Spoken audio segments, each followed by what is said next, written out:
I'm Tessa, and I've been working in Europe for about a year now. It's been a good change for me. I've met new people, had new experiences, and had a fresh start back home. I left behind my parents and my younger sister, Janet, but to be honest, we weren't exactly what you'd call a close family. Janet and I have this strange relationship, if you can call it that, because she's 8 years younger than me, so we were always at different stages of life. When I was dealing with the drama of high school, before moving overseas, I had a lovely flat back home that actually belonged to my grandmother. It's funny how that happened because after college, I got a good job in finance and started making decent money.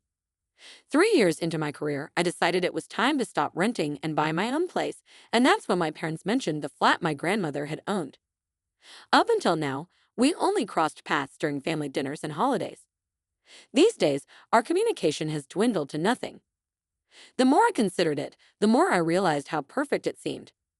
I knew that flat like the back of my hand from all the Sunday afternoons I spent visiting Grandma, helping her water her beloved plants on the balcony, and eating her famous chocolate chip cookies in the cozy kitchen.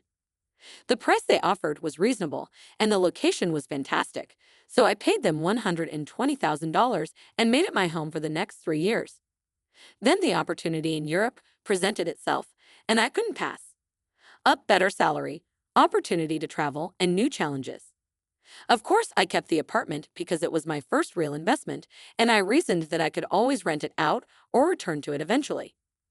I was sitting at my desk in my apartment in Brussels, going through some work emails, when my phone rang and I saw Janet's name. I actually did a double take, staring at the screen for a moment, wondering if something was wrong. Hello, I said, trying not to sound surprised. Janet sounded was both comforting and perplexing. How are you? How is your work going? Are you seeing anyone? The questions came in quick succession, as though we were close sisters who frequently checked in on each other's lives. I told her about my job, mentioned that I was single but focused on my career, and admitted that I wasn't sure when I'd be returning home. Janet said, and I could hear the smile in her voice, I just started college. Did Mom and Dad tell you? No, they didn't mention it.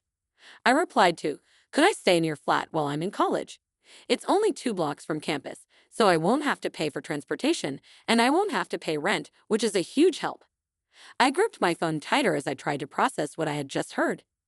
Janet's casual announcement that she was moving into my flat made my blood boil. I took a deep breath and tried to keep my voice steady.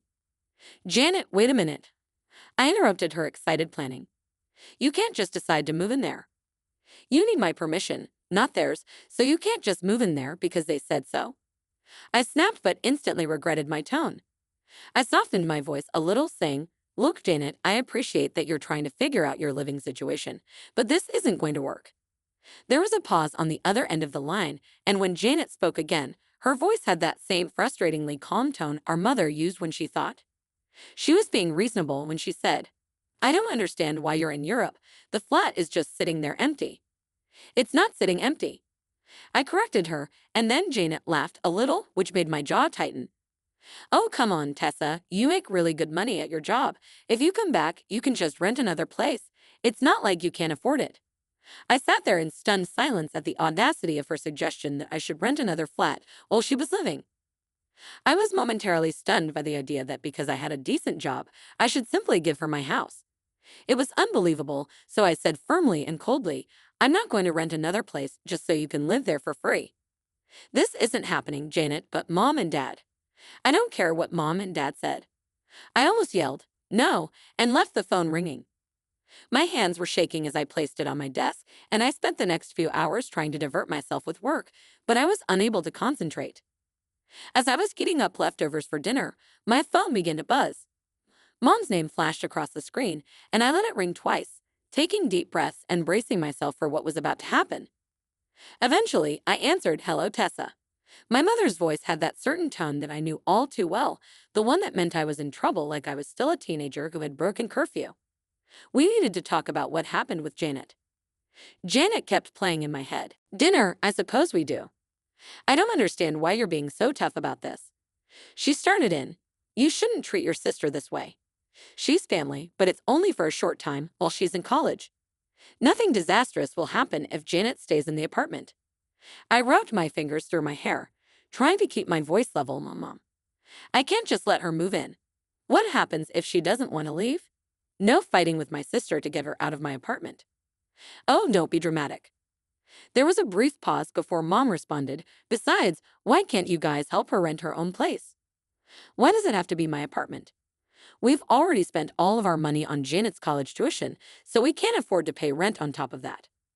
I got up and began pacing my living room, saying, I don't want her living there because who knows what might happen to the place, and besides, I'm renting it out right now, and I'm getting income from that apartment, so if Janet moves in, I'll be the O. The silence on the other end of the queue was deafening. But then my mother's voice came back sharp and angry, saying, I can't believe how brazen and selfish you're being, demanding a rant from your own sister. What's gotten into you, selfish? I was the one getting angry, asking how selfish it is to want to keep my own flat, which I bought with my own money. Did you forget that I paid you and Dad $120,000 for it? It has nothing to do with it. It has everything to do with this. Was practically yelling. Now I didn't get this flat for free. I bought it with my money, my hard-earned money. The following week was filled with blank silence, with no calls from Mom, no messages from Janet, nothing. I threw myself into work, trying to ignore the nagging feeling in my stomach that got bigger every day. Every time my phone buzzed, I jumped, but it was never them. I was in the middle of a presentation at work when my phone began vibrating in my pocket. I ignored it, but over the next 20 minutes, I spilled out the entire story of Janet's call, Mom's reaction, and everything Aunt Sarah listened to without interrupting, making only slight acknowledgement sounds. When I finished, she said, Have you tried talking to Janet again, Callie? It sounds like there might be some misunderstanding. Tessa's familiar voice came through the line, What's going on with your family?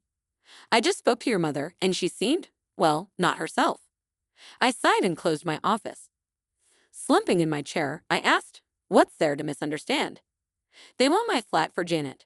End of story, honey. Sarah's voice was gentle but firm. Sometimes things aren't as simple as they seem. Call your sister and video call her so you can see each other's faces. I wanted to resist, but something in her tone made me think that maybe she was right. Maybe we needed to clear the air that evening after work. I took a deep breath and started a video call with Janet, and to my surprise, she looked exhausted right away, and her normally tidy hair was back in a messy ponytail. I said, trying to sound neutral, Can we talk? Janet nodded, her expression guarded. I need to understand something. First, why are you so determined to live in this specific apartment? Why not rent your own place? Janet's face hardened a little. When Mom and Dad said I could stay in their apartment. You've lived there for 4 years now, and it was my turn. They said it was okay, but I felt like I had been slapped. Yes, Janet said, lifting her chin. Grandma gave it to me, and I recall that they said I could live there while I was in college, just like you did. For a moment, I just stared at her through the screen, and then, without saying anything, I reached for my laptop and opened the folder containing my property documents. This isn't my parents' flat. It hasn't been for years. Check the date on this deed of sale. Check the purchase agreement. I paid them $120,000 for it. The silence that ensued was, I watched Janet's face on my screen as she processed the documents I'd shown her. She looked pale, confused, and somehow younger than she had just moments before. I felt a sudden surge of sympathy for my sister, but I tried to lighten the mood by saying that at least the money went to a good cause. Mom told me they used it to pay for your college. Janet's eyes widened as she scanned the documents, her mouth hanging open slightly, but that's impossible, she whispered. Tessa, I'm on a full scholarship, and my parents haven't paid a dime for my education. Now it was my turn to stare in shock. But last week, Janet told me that they couldn't help you with rent because they'd spent all the money on your tuition. We sat in stunned silence, both of us processing this new information, before Janet spoke up. Janet's head snapped up when I explained that the money from the flat sale was used for your education. Janet leaned closer to her screen and recalled that summer camp I wanted to attend, the one all of my friends were going to, but Mom said they couldn't send me because they only paid for your college application fees. I applied for fee waivers, and I said slowly, handling all of my college applications myself because they couldn't afford it. Do you remember trembling a little when I asked Mom for those dance classes in middle school? She told me they couldn't afford it because they just bought. Janet's eyebrows shot up when she told me that they would spend all of their money on your new school uniforms. My school didn't even have uniforms, so we spent the next hour exchanging stories, each one more illuminating than the last. A pattern began to emerge. Whenever either of us asked for something, our parents blamed their inability to provide it on having recently spent money on the other sister. It was like assembling a puzzle with no pieces matching the picture we'd grown up believing. The following morning, I called Aunt Sarah. My head was spinning from Aunt Sarah. I said I needed someone else's perspective on everything Janet and I had discovered. As soon as she responded, I spoke with Janet last night, and we learned that Mom and Dad had been lying to us for 4 years. They had told us that they couldn't buy anything because they had spent money on the other, but none of it was true. They told Janet that the flat was still theirs when they had sold it to me years ago, and they told me that they used the proceeds to pay for Janet's. I sat on my couch with my phone pressed to my ear, waiting for Aunt Sarah to continue. The silence seemed to last for minutes before she finally spoke again, her voice heavy with what sounded like long-held guilt. Tessa, honey, sit down. There's something I need to tell you about your parents, something I should have told you years ago. I didn't want to cause problems in the family, but I think it's time you knew the truth about how your parents really treated you and your sister. You believed they were Tessa, but they weren't having financial difficulties as they always claimed. Your grandmother gave them a sizable sum of money each month, especially for you and Janet. What do you mean specifically for us? Sarah clarified that she wanted to ensure her granddaughters were well cared for, but your parents spent that money on themselves instead, giving you the bare minimum to buy the cheapest groceries for your home and the most basic necessities, while she paused as if she was having trouble speaking. While they lived like royalty behind everyone's backs, I didn't want to know that they frequently eat at pricey restaurants, shop at upscale stores, and take business trips 2 or 3 times a year. I felt sick to my stomach because Tessa, your parents always claimed that they had to travel for work, but in reality, they were taking luxury vacations, leaving you girls with your grandmother and telling her that they were going somewhere with unsuitable weather for kids.